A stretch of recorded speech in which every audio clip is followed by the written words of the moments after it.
আসসালামু আলাইকুম। আশা করি সবাই ভালো আছেন। আলহামদুলিল্লাহ আমিও ভালো আছি। আজকে আরও একটা ভিডিও নিয়ে আসলাম, আশা করি আপনাদের ভালো লাগবে। আজকে নিয়ে আসলাম বাঁধাকপির ইউনিক একটা রেসিপি।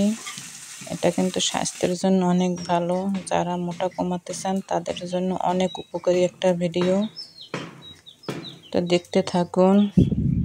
এখানে আমি বাঁধাকপি কুচিয়ে নিয়েছি। এখন একটা ফ্রাই প্যান দিয়ে দিলাম চুলায়। এই যে বাঁধাকপি ধুয়ে পরিষ্কার করে এখন আমি এখানে বাঁধাকপিটা 10 মিনিট রান্না করে নেব।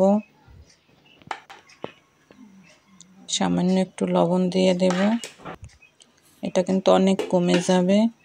ঢাকনা দিয়ে এটা আমি 10 মিনিট রান্না করেছি, কিন্তু এখানে কিন্তু আমি মাঝে মাঝে আরও উল্টিয়ে পাল্টিয়ে দিয়েছি, সেটা আপনাদের সাথে শেয়ার করলাম না।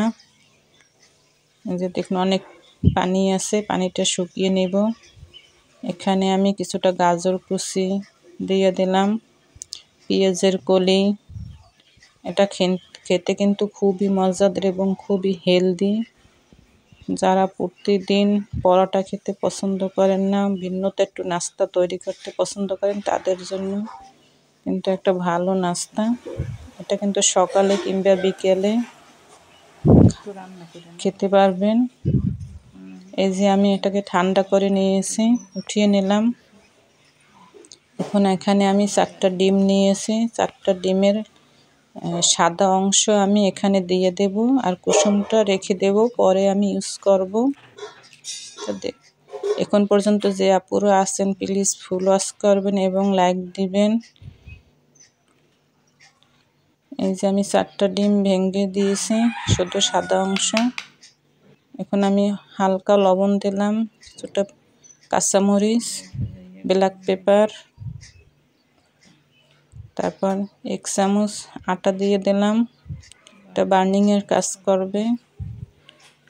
আটা বেশি দেওয়ার প্রয়োজন না, এখানে আপনারা আটা বা ময়দা যেটা ইউজ করেন সব কিছু ইউজ করতে পারবেন। ভালোভাবে মিক্স করে নেব। এই যে দেখুন এখনও ধোয়া উঠতেছে। এখন আমি এখানে একটা তাওয়া দিয়ে দিলাম, এখানে আমি রাইস ব্রান অয়েল দিয়েছি। আপনারা চাইলে সাদা তেল দিয়েও রান্না করতে পারেন। এখন আমি এখান থেকে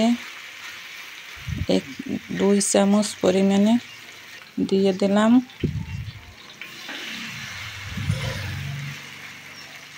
যে দেখতে থাকুন, একটু মাঝখানে জায়গা করে নেব। এখন আমি এই যে কুসুম রাখছিলাম, সেই কুসুমটা, ডিমের কুসুমটা দিয়ে দেব মাছ বরাবরে। অল্প আছে, এটাকে আমি 2 মিনিট রান্না করব। এখন আমি এটাকে উল্টিয়ে দেব। এটাকে কিন্তু খেতে খুবই মজাদার এবং স্বাস্থ্যের জন্য কিন্তু খুবই ভালো।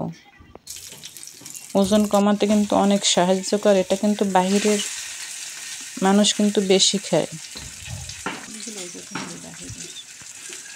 খুব আস্তে উল্টিয়ে নিতে হবে। দেখুন এটা কিন্তু সস দিয়ে খেতে কিন্তু খুবই মজা।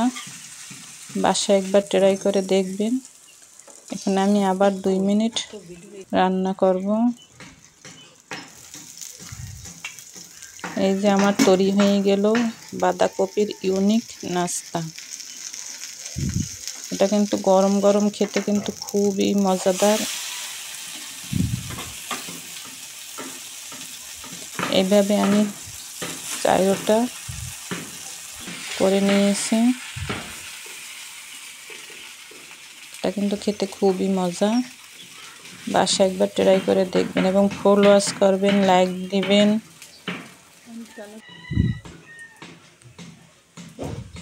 এই যে দেখুন কতটা লোভনীয় হয়েছে।